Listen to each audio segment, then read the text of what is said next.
Hello সবাইকে, তিথিস ওয়ার্ল্ডে তোমাদের সবাইকে স্বাগত।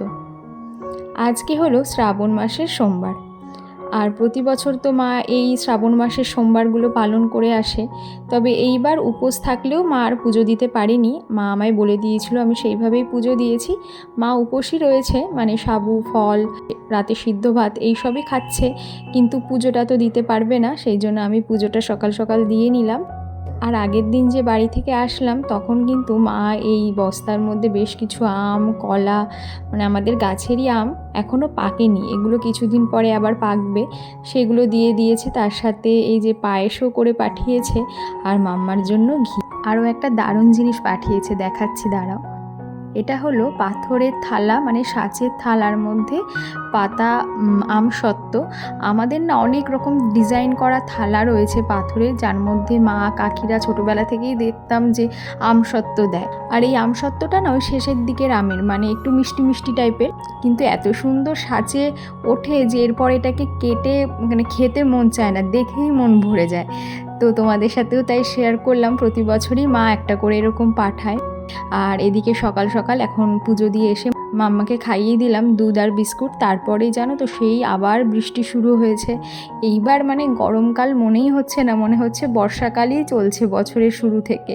তো আজকেও সেই একই রকম সকাল থেকে বৃষ্টি।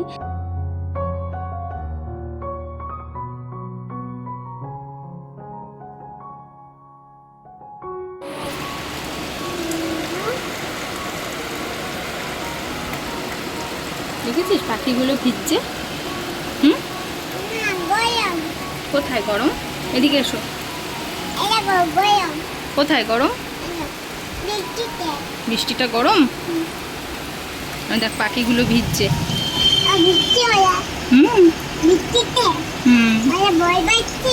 ভয় পাচ্ছে তো।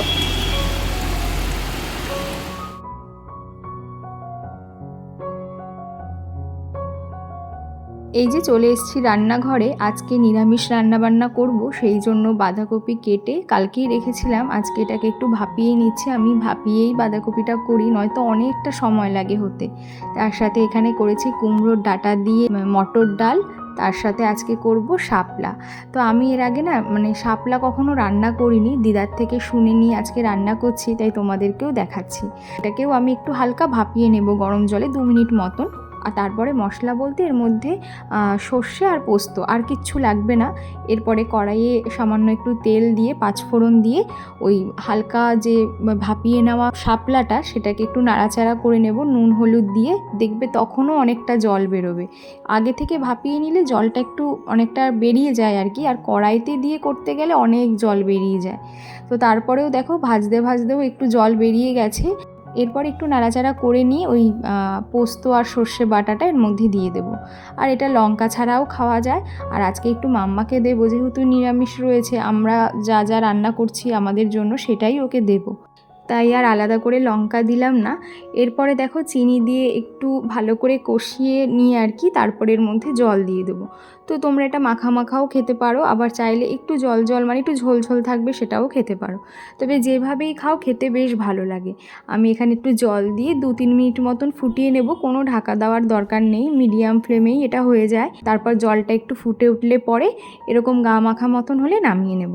তো তোমরা যারা শাপলা কখনো খাওনি এইভাবে করে দেখতে পারো, আর নিরামিষভাবেই হয়ে যায়, তো নিরামিষ দিনেও এটা তোমরা করতে পারো।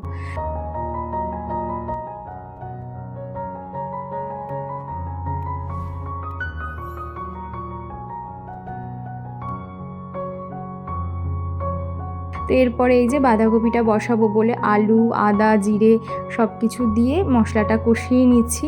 আর ওই যে বললাম মাম্মাকে আজকে আমাদের তরকারিগুলোই দেবো, তাই এটাতেও এখন আমি লঙ্কা দিচ্ছি না। কিছুটা মানে হয়ে আসবে যখন, তখন ওর জন্য কিছুটা তুলে রেখে একটু লঙ্কা বাটা কিংবা লঙ্কা চিড়ে দিয়ে দেবো।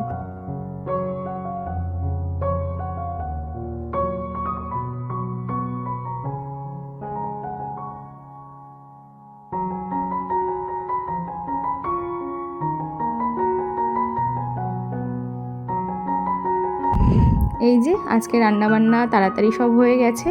ডাঁটা দিয়ে ডাল, শাপলা, আর এখানে বাঁধাকপি, মাম্মার জন্য একটু বাঁধাকপি রয়েছে, আর অল্প করে গাজর আর আলু ভাজা। এদিকে দেখো মার জন্য আজকে বাবা ফল এনেছিল, তাই মাকে কেটে দিলাম। আর অল্প করে এখানে সবার জন্য রেখেছি, সেটা মাম্মার চোখ গেছে আর কি। আর আনারসটা এত মিষ্টি ছিল, মানে একবার ওকে কাটার সময় মুখে দিয়েছিলাম, তারপরে খুব বায়না করছিল যে ওকে দিতেই হবে আবার। তাই এখানে 3-4টে ওকে দিয়ে বললাম যে যা বায়ের সাথে গিয়ে খা। তাই এখন দুপুরবেলা খাওয়া দাওয়া শেষ করে এখন দিদার সাথে বসেও আনারস খাচ্ছিল। আর আমার প্রতিদিনের যে বড় একটা চিন্তার কাজ বা বড় ডিউটি বলা যায়, সেটা হলো যে এই জামা কাপড়গুলো সব প্রতিদিন ধুয়ে আবার শুকিয়ে জায়গা মতন গুছিয়ে রাখা। তো এইটা না আমার প্রতিদিনের একটা মানে চিন্তার বিষয় হয়ে গেছে এখন। আর যা পরিমাণ বৃষ্টি চলছে, তো হাতেই জামা কাপড়গুলো সকালে কেচেছিলাম, কিন্তু মানে বাইরে যে মেলবো, আমাদের তো বাইরে একটু শেড করা আছে মানে ত্রিপল দিয়ে, তো সেখানেও মেলতে পারছি না। ত্রিপলটা অনেক দিন হয়ে গেছে, প্রায় 1 বছরের ওপর। তো জায়গায় জায়গায় একটু ওই ডাবের কড়া এটা ওটা পরে না ফুটো হয়ে গেছে, জল পড়ছে ওখান থেকে। তো এত জামা কাপড় ওখানেও মেলতে পারছি না, কি করব অগত্যা। এখানেই ওয়াশিং মেশিনে দিয়ে একটু শুকিয়ে নিলাম। এবার ওপরে নিয়ে গিয়ে সব ঘরের তারে এগুলোকে মেলে দেব, তারপর ফ্যানটা চালিয়ে দিলে সারা রাতের মধ্যে আস্তে আস্তে সব শুকিয়ে যাবে। আর আমার এখন সব কাজের মধ্যে এটা একটা এক্সট্রা কাজ হয়ে গেছে, এগুলোকে নিয়ে ওপর নিচ করা, মানে জামা কাপড় নিয়ে। তো এবার এই জামা কাপড়গুলো একটু মেলে দিয়ে গিয়ে একটু শোবো, আবার সন্ধ্যাবেলার দিকে তোমাদের সাথে দেখা হচ্ছে।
সন্ধ্যাবেলা পুজোটা দিয়ে নিয়েই আজকে ঠাকুরঘরটা একটু ভালো করে ঝাড়পোছ করে পরিষ্কার করব। বিশেষ করে এই তাকটা একটা একটা করে এত জিনিস ভরে গেছে যে পুজোর সময় একটা কিছু দরকার হলে মানে সেটা বার করতে গেলে সব ঘাঁটতে হয় আর কি।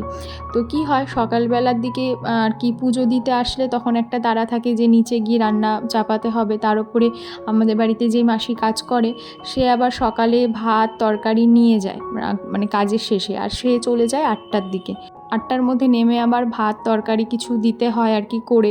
সেই জন্য পুজো দিয়ে তখন এক্সট্রা কোনো কাজ ঠাকুর ঘরে করা যায় না। আর যেহেতু ঠাকুরের বাটা বা সিংহাসন সাজানো থাকে, তখন তো ধোয়া মোছা করাই যাবে না। আর এক থাকে সন্ধ্যাবেলাটা হাতে একটু সময় থাকে। কিন্তু যখনই আমি মানে মাম্মার থেকে লুকিয়ে ওপরে চলে আসি পুজো দিতে প্রতিদিন, প্রথম দিকে ও কিছু টের পায় না, যেই না শঙ্খ ঘণ্টাটা বাজাবো তারপরেই ও দৌড়ে ওপরে চলে আসবে, বুঝে যায় তখন যে আমি ঠাকুর ঘরে রয়েছি। আর ঠাকুর ঘরে আসার উদ্দেশ্য আমি না, আসার উদ্দেশ্য হচ্ছে ওর নকুলদানা খাবে। তাই সন্ধ্যাবেলাও পুজো দিয়ে যে একটু ঠাকুরঘরটা গোছাবো বা সিংহাসনের ওপর ধুলোবালি পড়ে বা সিংহাসনের নিচে অনেক সময় আমাদের যেহেতু ঠাকুরঘরের জানলাটা বড়, দক্ষিণের হাওয়া আসতে থাকে, অনেক সময় সিংহাসনের একটা দুটো ফুল না একদম ভেতর দিকে ঢুকে যায়। তো সেগুলো তো রোজ পরিষ্কার করা হয় না, ধরো সপ্তাহে একদিন ভালো করে নিচটা মুছে নিই। তো এই করে করে আমার আর আজ কটা দিন ধরে মানে পুজো দিতে বসলেই ভাবি আজকে গোছাবো, কিন্তু ওই যে শেষমেশ আর হয় না। তাই আজকে ঠিক করেছি যতই দেরি হোক না কেন পুজোর শেষে ঠাকুর সজ্জা দিয়ে একদম ভালো করে সিংহাসন মুছে, সিংহাসনের নিচ মুছে তাকটা পরিষ্কার করে ঠাকুরঘরটা ভালো করে 2-3 বার একটু কাপড় দিয়ে ভালো করে মুছে নেব। শেষমেশ আজকে কাজটা করতে পারলাম, কারণ সন্ধ্যাবেলাতেই মাকে বলে এসেছিলাম যে ও বায়না করলেও ওকে আজকে আর ওপরে যেতে দেবে না। তাই মাও আর আজকে ওকে আসতে দেয়নি ওপরে, ওকে আটকে রেখেছিল আর কি। সেই ফাঁকে আমি আর কি করে নিয়েছি সব। এবার ঠাকুরের বাসনগুলো ভালো করে মেজে এখানে রেখে দেবো জল ঝরাতে। তারপরে আজকের মতন মোটামুটি বড় কাজগুলো আর কি শেষ হলো। এবার একটু বসবো। তবে আজকে যেহেতু ওই যে মার সোমবার রয়েছে, মা তো রাতে সিদ্ধ ভাত খাবে, তাই এই সব করতে করতে মা আম্মাকে নিয়ে ওপরে চলে এসছে। মানে ও আর কিছুতেই নিচে থাকবে না, সে বায়না করে আর কি আম্মাকে হাত ধরে টানতে টানতে নিয়েই এসছে ওপরে। তো মা ওইদিকে মাম্মার সাথে খেলা করছে। এই ফাঁকে আমি মায়ের জন্য যে রাতে সিদ্ধ ভাতটা খাবে সেটা গ্যাসে বসিয়ে দিলাম, কারণ মা তো এখন আগুনের সামনে আসতে পারবে না। কিন্তু চালটা মা মেপে দিয়ে গেছে কতটা করতে হবে, কারণ আমি খুব একটা আন্দাজ বুঝি না সিদ্ধ ভাত মানে আতপ চালের ভাতের। তো সেই জন্য মা আর কি মেপে দিয়ে গেছে। আমি এখন মার জন্য সিদ্ধ ভাতটা বসিয়ে দেবো, সঙ্গে আলুও দিয়ে দিয়েছিলাম। আর প্রত্যেকবারই সোমবার করে যখন মা এই সিদ্ধ ভাতটা করে না, মানে কোনো দিন ভেন্ডি থাকে, কোনো দিন আলু, মানে আলু তো থাকেই, তার সাথে কোনো দিন ভেন্ডি, কুমড়ো, মানে যখন যেরকম পেঁপে ঠেপে থাকে সব দিয়ে আর কি সিদ্ধ ভাতটা করে। আর সেটা আমরা সবাই একদলা করে খাই আর কি। আজকে আর আমাদের জন্য করিনি, মার জন্যই অল্প করে বসিয়েছি। আর মাম্মার জন্য একবারে বসিয়ে দিয়েছিলাম, কারণ মাকে বলেছিলাম যে ও তো সেই রাতে সিদ্ধ ভাতই খেত, আজকে তো নিরামিষ, সকালে নিরামিষ তরকারি খেয়েছে, রাতে একটু সিদ্ধ দিয়েই ওকে খাওয়াতাম। তো মা এটা নুন দিয়ে ঘি দিয়ে যখন মাখবে একেবারে ওখানে বসেই মায়ের সাথে মাম্মাকে খাইয়ে দেবো। সেই জন্য মাম্মার জন্য আজকে আর আলাদা করে রাতে কিছু করার নেই। আর আমাদের সব তরকারি ছিল, তাই আর আজকে আমাদের জন্য করলাম না। আবার সামনের সপ্তাহ থেকে সবার জন্য অল্প অল্প করে করবো আর কি।